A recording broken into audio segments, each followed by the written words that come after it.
Breaking news చూస్తున్నాం. Delhi CM Arvind Kejriwal CBI custody నేటితో ముగియనుంది. మధ్యాహ్నం 2 గంటలకు రౌస్ అవెన్యూ కోర్టు న్యాయమూర్తి ముందు కేజ్రీవాల్ ను హాజరుపరచనున్నారు. ఢిల్లీ లిక్కర్ పాలసీలో జరిగిన అవకతవకలపై 3 రోజుల పాటు కేజ్రీవాల్ ను అధికారులు ప్రశ్నించారు. ఢిల్లీ లిక్కర్ పాలసీ రూపకల్పన ఎందుకు మార్చాల్సి వచ్చింది? సౌత్ గ్రూప్ నకు ఢిల్లీ లిక్కర్ పాలసీకి ఉన్న సంబంధం ఏంటి? సౌత్ గ్రూప్ నుంచి 100 కోట్ల ముడుపులు తీసుకున్నది వాస్తవమా కాదా? ఆ 100 కోట్లను 2022 గోవా ఎన్నికల్లో వినియోగించారా? ఇలా అనేక రకాల ప్రశ్నలు వేసినట్లు తెలుస్తోంది.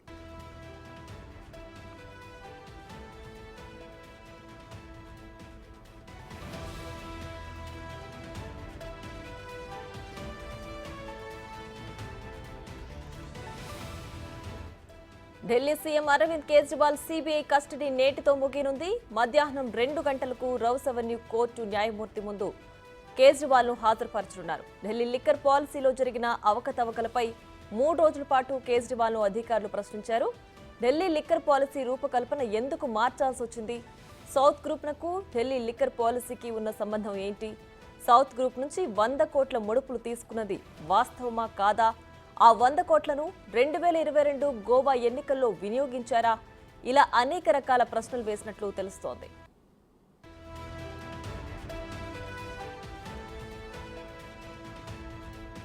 రైట్, ఇక ఇదే అంశానికి సంబంధించి మరింత సమాచారం మా ప్రతినిధి శివ ఢిల్లీ నుంచి లైవ్ లో అందించడానికి సిద్ధంగా ఉన్నారు.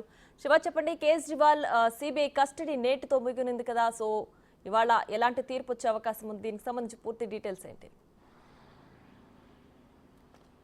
Delhi CM Arvind Kejriwal CBI custody 3 రోజుల కస్టడీ ఈ రోజుతో ముగియబోతోంది. మధ్యాహ్నం 2 గంటలకు సిబిఐ కార్యాలయం నుంచి రౌస్ అవెన్యూ కోర్టుకు సీఎం అరవింద్ కేజ్రీవాల్ను సిబిఐ అధికారులు రౌస్ అవెన్యూ కోర్టు న్యాయమూర్తి ముందు హాజరుపరిచి మరికొన్ని రోజులు కస్టడీ కోరే అవకాశం కనిపిస్తోంది. లేని పక్షంలో 14 రోజుల జ్యుడిషియల్ కస్టడీ విధించి తిహార్ జైలుకు పంపిస్తారు. ప్రస్తుతం మనం సిబిఐ కార్యాలయంలో ఉన్నాం. సిబిఐ కార్యాలయం వెలుపల ఉన్నాం. ప్రజెంట్ చూస్తున్నాం. ఈ కార్యాలయంలోనే సీఎం అరవింద్ కేజ్రీవాల్ గత 3 రోజులుగా ఈ సిబిఐ కస్టడీలో ఉన్నారు. సిబిఐ విచారణ ఎదుర్కొంటూ ఉన్నారు.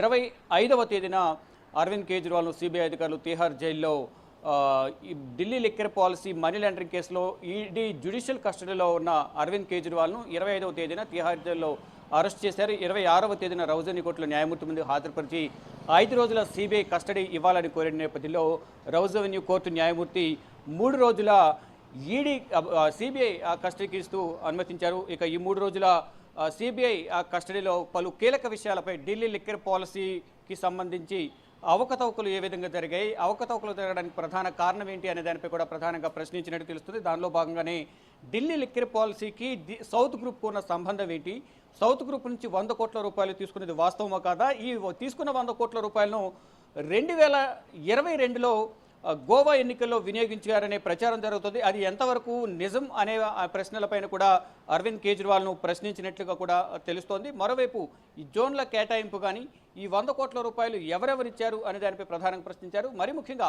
అసలు ప్రభుత్వ హయాంలో ఉన్న ఈ ఢిల్లీ లిక్కర్ పాలసీ మద్యం పాలసీ విధానాన్ని ప్రైవేట్ పరం చేయడానికి ఎందుకు నిర్ణయం తీసుకున్నారు? దీనివల్ల ప్రభుత్వ ఖజానాకు ఎంతవరకు లాభం చేకూరింది? అంటే స్వప్రయోజనాల కోసం లిక్కర్ పాలసీని రూపకల్పన చేంజ్ చేశారా? అసలు ఎందువల్ల లిక్కర్ పాలసీని మార్పులు చేర్పులు చేయాల్సి వచ్చింది అనే దానిపై కూడా ప్రధానంగా ప్రశ్నించినట్టు తెలుస్తుంది. ఇక మొదటి నుంచి కూడా Delhi CM Arvind Kejriwal Delhi liquor policy కేసులో అంటే ఈ స్కామ్లో అరవింద్ కేజ్రీవాల్ కింగ్ పిన్గా ఉన్నారు అనేది ప్రధానంగా మొదటి నుంచి ఈడీ సిబిఐ ఆరోపిస్తుంది. ఇప్పటి వరకు అరెస్ట్ అయిన ప్రతి ఒక్కరి నుంచి కూడా అరవింద్ కేజ్రీవాల్కి సంబంధించిన కొంత సమాచారం సేకరించడం, వారికి సంబంధించిన ఛార్జ్ షీట్లో అనేక అభియోగాలు నమోదు చేస్తూ కూడా ఈడీ సిబిఐ వచ్చాయి. దానిలో భాగంగానే గతంలో ఢిల్లీ ప్రభుత్వంలో మీడియా కోఆర్డినేటర్గా ఉన్న విజయ్ నాయర్ అరవింద్ కేజ్రీవాల్కి అత్యంత సన్నిహితుడిగా ఉన్నారు. ప్రభుత్వ కార్యక్రమాలకు సంబంధించిన అన్నీ కూడా దగ్గరుండి చూసుకునేవారు అనేది ప్రధానంగా ఈడీ అభియోగాల్లో వచ్చేసింది. దానిలో భాగంగానే ఈ ఢిల్లీ లిక్కర్ పాలసీ డ్రాఫ్ట్కు సంబంధించి లీకులు అనేది విజయ్ నాయరే అందరికీ మెసేజ్లు పంపించారు, సమాచారం ఇచ్చారు. సౌత్ గ్రూప్లో కవితకు విజయ్ నాయర్ ద్వారా సమాచారం వెళ్ళింది. తర్వాత బయట హోటల్లో సమావేశమయ్యారు. ఈ నేపథ్యంలోనే జోన్లను కేటాయించడానికి ముందే 100 కోట్లను ముడుపుల రూపంలో ఇవ్వడం ద్వారా వారికి అత్యధిక లాభాలు చేకూర్చే విధంగా కూడా ఈ లిక్కర్ పాలసీ జోన్లను కేటాయించారు. తద్వారా సౌత్ గ్రూప్ నుంచి 100 కోట్ల రూపాయల ముడుపులు అనేవి నార్త్ గ్రూప్కు అంటే అరవింద్ కేజ్రీవాల్కు ఇచ్చారు. అరవింద్ కేజ్రీవాల్ మనీష్ సిసోడియాకి ఇచ్చారు. అంటే ఈ డబ్బును సౌత్ గ్రూప్ నుంచి కవిత ఎంపీగా ఉన్న సందర్భంలో పిఏగా ఉన్న అశోక్ కుమార్ కౌశిక్ ద్వారా ఈ 100 కోట్ల రూపాయలు విజయ్ నాయర్కు చేరాయి అనేది ప్రధానంగా ఈడీ అభియోగాల్లో వచ్చేసింది. గతంలో కూడా అశోక్ కుమార్ కౌశిక్ కూడా సిబిఐకి ఇచ్చిన వాంగ్మూలంలో తన అప్రూవర్గా మారుతున్నట్లు కవిత చెప్తేనే నేను చేసినట్లుగా కూడా గతంలో తెలిపారు. అయితే ఈ 3 రోజుల సిబిఐ కస్టడీలో అధికారులు అడిగిన ప్రశ్నలు అన్నిటికీ కూడా కేజ్రీవాల్ నుంచి సమాధానాలు వచ్చాయా? ఆయన కస్టడీకి సహకరించారా? ఎలా ముగిసింది అసలు? అంటే ప్రధానంగా చెప్పాలంటే ప్రతి సందర్భంలో కూడా ఈడీ అధికారులు కానీ సిబిఐ అధికారులు కానీ ఎవరైతే ఆరోపణలు ఎదుర్కొంటున్న వారిని ప్రశ్నించే సందర్భంలో సహకరించలేదనే ప్రధానంగా చెప్తూ ఉంటారు. కానీ ఇటు ఆరోపణలు ఎదుర్కొంటున్న వ్యక్తి మాత్రం నేను అన్ని ప్రశ్నలకు సమాధానం చెప్తున్నా, పొంతలేని సమాధానాలు అడుగుతున్నారు. గతంలో అడిగిన ప్రశ్నలే మళ్ళీ తిప్పి అడుగుతున్నారని వారు కూడా కోర్టుకు వచ్చిన సందర్భంలో మీడియాతో మాట్లాడి చెప్తూ ఉంటారు. గతంలో కూడా ఇటు కవిత కూడా కవిత సిబిఐ సహకరించలేదు విచారణకు, అలాగే ఈడీకి సహకరించలేదు అనేది ఈడీ అధికారులు చెప్తున్నారు.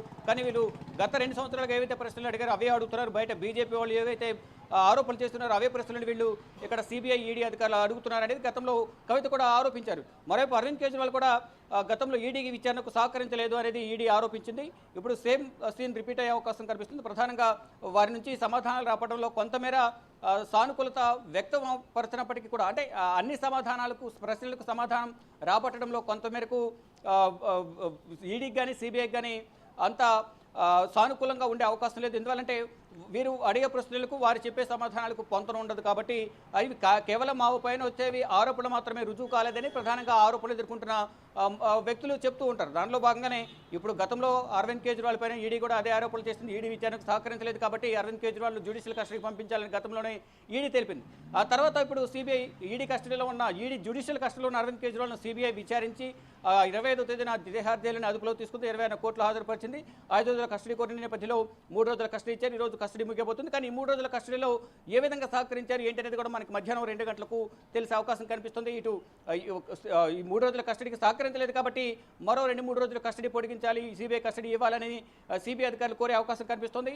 ఇటు అరవింద్ కేజ్రీవాల్ తరఫున ఈ 3 రోజుల వ్యవధిలో సరిగా అడిగిన ప్రశ్నలను అడిగారు. గతంలో ఏవైతే ప్రశ్నలు అడిగారు అవే ప్రశ్నలు అడిగారని ఈ అరవింద్ కేజ్రీవాల్ తరఫున న్యాయవాదులు వాదనలు వినిపించే అవకాశం ఉంటుంది. కాబట్టి మళ్ళీ సిబిఐ కస్టడీకి ఇవ్వాల్సిన అవసరం లేదు కాబట్టి డైరెక్ట్గా జ్యుడిషియల్ కస్టడీ ఇవ్వాలి అనేది ఈడీ సిబిఐ అరవింద్ కేజ్రీవాల్ తరఫున న్యాయవాదులు వాదనలు వినిపించే అవకాశం కనిపిస్తుంది. అయితే అరవింద్ కేజ్రీవాల్ అరెస్టును నిరసిస్తూ దేశవ్యాప్తంగా కూడా ఆమ్ ఆద్మీ పార్టీ ప్రొటెస్ట్ నిర్వహిస్తుంది. దానిలో భాగంగానే సిబిఐ కార్యాలయం వద్ద కూడా భారీగా భద్రతను ఏర్పాటు చేశారు పోలీసులను. సిబిఐ కార్యాలయానికి రోడ్డుకు ఇరువైపులా కూడా భారీగా బార్కెట్లను ఏర్పాటు చేశారు. పోలీసులు కూడా భారీగా మోహరించారు.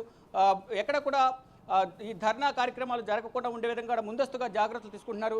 పటిష్టమైన భద్రతను ఏర్పాటు చేస్తున్నారు. ఆమ్ ఆద్మీ పార్టీ కార్యకర్తలను ముందస్తుగా హౌస్ అరెస్టులు చేస్తూ ఉన్నారు. అంటే అరవింద్ కేజ్రీవాల్ అరెస్ట్ అనేది అక్రమంగా జరిగింది, చట్టవిరుద్ధంగా జరిగింది అనేది మొదటి నుంచి కూడా ఆమ్ ఆద్మీ పార్టీ నేతలు కార్యకర్తలు చెప్తూ ఉన్నారు. దానిలో భాగంగానే ఈరోజు సిబిఐ కస్టడీ ముగుస్తున్న నేపథ్యంలో మధ్యాహ్నం 2 గంటలకు అరవింద్ కేజ్రీవాల్ను సిబిఐ కార్యాలయం నుంచి రౌజనీ కోర్టుకు తరలిస్తారు. కాబట్టి ఇక్కడికి సిబిఐ కార్యాలయానికి మరోవైపు రౌజనీ కోర్టుకు ఆమ్ ఆద్మీ పార్టీకి సంబంధించిన కార్యకర్తలు వచ్చే అవకాశం ఉందని సమాచారం ఉన్న నేపథ్యంలో మరోవైపు రౌజనీ కోర్టు పక్కనే ఆమ్ ఆద్మీ పార్టీ కార్యాలయం ఉంటుంది.